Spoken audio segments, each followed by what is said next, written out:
சுனாமிக்கு பிறகு மாமல்லபுரம் கடற்கரை கோவிலில் ஆழ்கடல் தொல்லியல் பிரிவினர் நடத்திய அகழாய்வில் கோவில்கள் மற்றும் சுற்றுச்சுவர்கள் கண்டுபிடிக்கப்பட்டுள்ளன. மாமல்லபுரத்தில் உள்ள பல்லவ கால கடற்கரை கோவில், அர்ஜுனன் தபசு, வெண்ணெய் உருண்டை பாறை ஆகியவற்றை யுனெஸ்கோ பாரம்பரிய சின்னமாக அங்கீகரித்துள்ளது. கடந்த 2004ஆம் ஆண்டு ஏற்பட்ட சுனாமி பாதிப்புகளுக்கு பிறகு மாமல்லபுரம் கடற்கரை கோவிலை சுற்றி மேலும் கோவில்கள் மற்றும் மதில் சுவர்கள் இருப்பதாக அகழாய்வு தொல்லியல் துறையினர் தெரிவித்தனர்.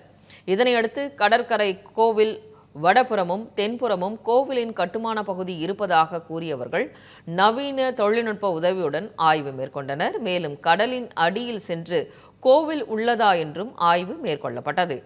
700 மீட்டரில் ROV மூலம் கடலுக்கு அடியில் சென்று ஆய்வு செய்ததில் பழைய கட்டுமான பகுதிகள் கண்டறியப்பட்டன. இது குறித்து செய்தியாளர்களிடம் பேசிய அகழாய்வு குழுவினர், கடலுக்கு அடியில் சென்று ஆய்வு மேற்கொண்டதில் முதல் வெற்றியாக மதில் சுவர்களின் வடிவமைப்புகளும் சிறு சிறு கோவில்களும் கிடைத்துள்ளதாக தெரிவித்தனர்.